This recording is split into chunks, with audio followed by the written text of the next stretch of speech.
Hi guys, Alexi from GosuGamers here with Fatih Dayik from NRG Esports, in-game leader. How are you, Fatih?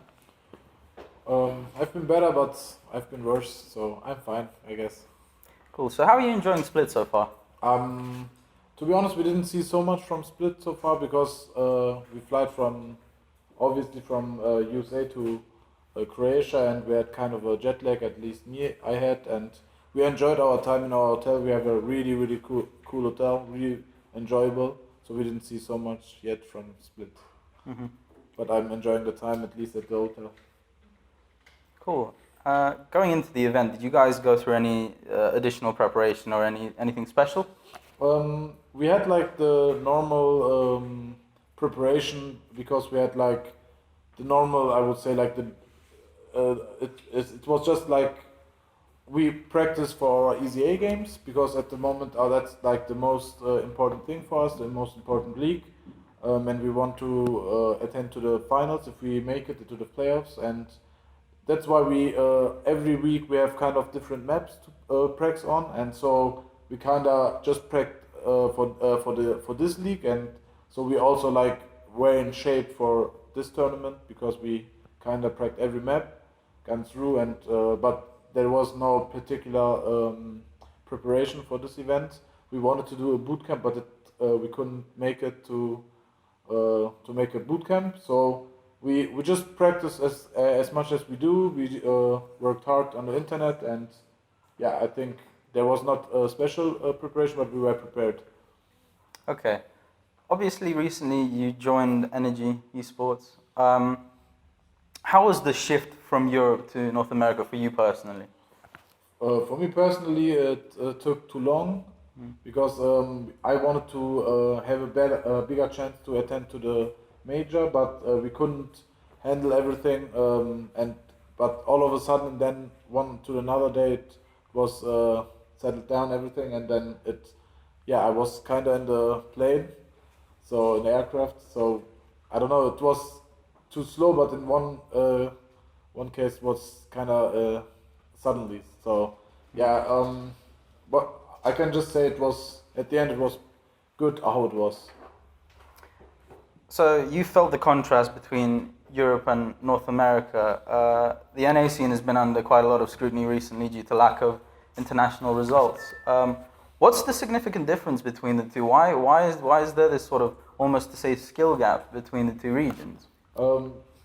It's always a question how you define skill. For me, skill is also like the understanding of tactical parts of the game, and that's why I think the skill gap is so high, because this understanding of the game is not as developed as in Europe. So I think the NA players has really good aiming and good reactions, and they have good feeling for the game. You can see it in most of the FPL games. So what they're lacking at the moment, I think it's like the understanding of the game.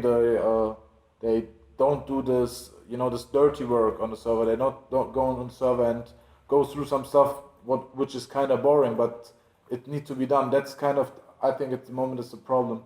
The biggest, like if I need to say the biggest difference between Europe and North America is just basically like I getting a lot more free frags. You call it free frags, but it's not, of course, not a free frag, but it's like an easier frag.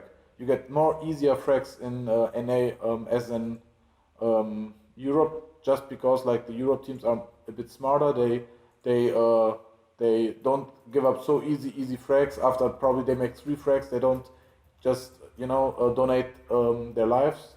So I think that's the biggest problem at the moment for the NA team. And how can they strike back? They need to go on the server and work. That's it. Right. More time, perhaps? They use the time more efficiently. You can say that. I think they're putting a lot of time, to be honest. They're just playing.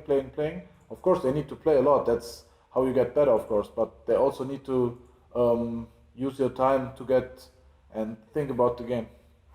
Okay, so returning back to CounterPit in particular, the seeds for the brackets were pretty insanely stacked against the underdogs. I mean, we saw 4 matches that, like, honestly speaking, were pretty harsh in my opinion. So what's your opinion on that? I don't think the seats are the problem. I think the tournament system is the problem. It's like like let's say go in the point of view of NRG of us. We fly from North America to Croatia, long flight. You know, we are exhausted, and then we just play one best of three against a top 4 or top 5 team in the world. So we cannot think about that we're gonna beat them and then go through the tournament to the top 4. But yeah, that's I think the seeds are they need to do the seeds like this because the top seeds they were the invited that they are the top seeds of course, and we are the qualificator. So we need to play against them. That's how it works. We have the lower seed of course, and they have the higher seed. So we should play them in the first one, but you should do the tournament system like that. We don't have just one best of 3. Also, Immunity had a long flight to here, and yeah, they played against Virtus Pro, I think. And then they're out. They should do something like a longer tournament. But of course, you need to respect the decisions of the tournaments, and probably it's also not possible to do like a double elimination best of 3. That's like the dream for every player. But you need to see the both sides. It's not that easy. The tournament doing their best. It's not like they just have two days, and you cannot fit in 2 days in a double elimination best of 3. So they needed to do that like this.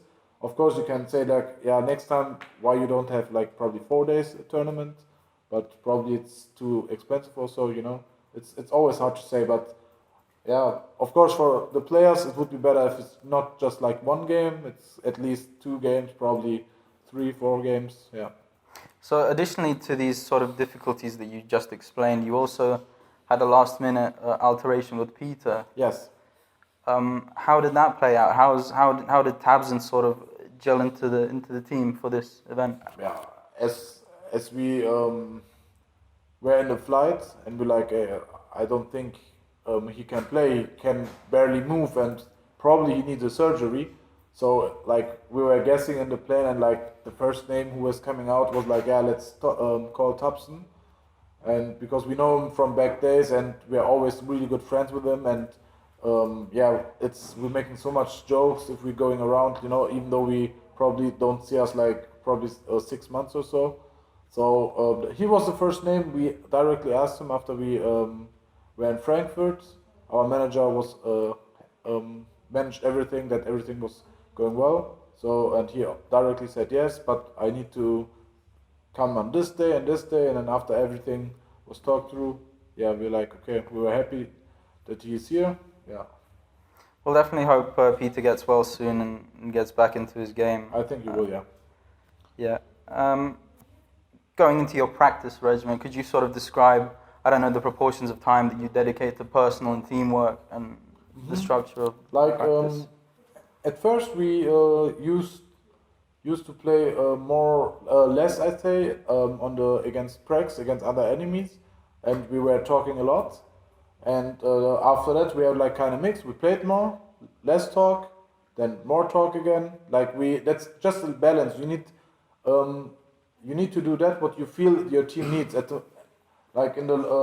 would say last 2 weeks, I felt like we need a bootcamp because I felt like we need to go through our demos and learn from our mistakes, and that's the best way to do that is of course in a room together, like everyone sitting behind me. I'm controlling the demo and saying like, look, you're a fucking idiot. How stupid are you? That's a mistake. Or look at me, I'm stupid. That's like, how can I do this mistake? Of course, you need to do it like a bit with the fun, you know, just make fun of your teammates. Because it's getting boring to say, yeah, that's a mistake. Then you just have a good time together, like laugh. That's what we needed. We, like I said, we couldn't do a boot camp, so we just tried to do our best to do that same thing what I explained online, and I think it felt good. We learned from our mistakes. I feel like we showed it as well that we learned from our mistakes. Like if we see our team 1.5 months ago, and now it's obviously a progress going on, and yeah, if we keep doing what we're doing, the progress will progress. Sound. On a more personal note, perhaps, what are your activities outside CS:GO? Your hobbies, maybe some sports? Yeah, at the moment we wanted to sign up in a fitness studio and a gym, but we couldn't do it because we didn't have a credit card. It was just weird. We wanted to do it, but now after Croatia, we were like, okay, we're really focused on playing a lot Counter-Strike. To be honest, our daily every day looks kind of same. We were standing up playing Counter-Strike, Counter-Strike, Counter-Strike. To be honest, we just played a lot. I think me, Nico, and Peter had like 100 till 120 hours Counter-Strike in 2 weeks. Wow. Yeah, we really played a lot. Like I played a lot of deathmatch. They played more FPL. I started to play FPL more, and yeah, watch demos and everyone doing their stuff to get better. You know, to get this progress going on. Like yeah, that's what we do basically. And now if we come back, we have like more structured lifetime. We will go to the gym together, and yeah, we're living in Vegas, so there's something you can do there. Yeah, quite a lot of things actually. Yeah, quite a lot of things. Yeah, that's how our life looks like at the moment. Cool. On the topic of FPL, how sort of important is that for you guys? Like for Peter, it's like really fun, and also like he getting money from it. He won two times in a row, and like I said, he has a lot of fun. For me, it's more like I want to test new things there against good players, obviously. And like if I see something like, hey, I'm probably gonna do this, then I play FPL and like try to make this move and probably play kind of stupid and just play things out. And you're also getting better in an X on X situation, obviously, because you play against good players and you need to just have a good feeling about the situation. Yeah, it's all about like getting a good feeling about the game. We're going to see the finals today. Who do you think's the favorite for that? I think Astralis is the favor. I think they're looking pretty good. They had us locked down. It was it's almost impossible to win with the stand-in against these kind of team because they are just too structured. They punish every mistake, and I think they looking better than Navi.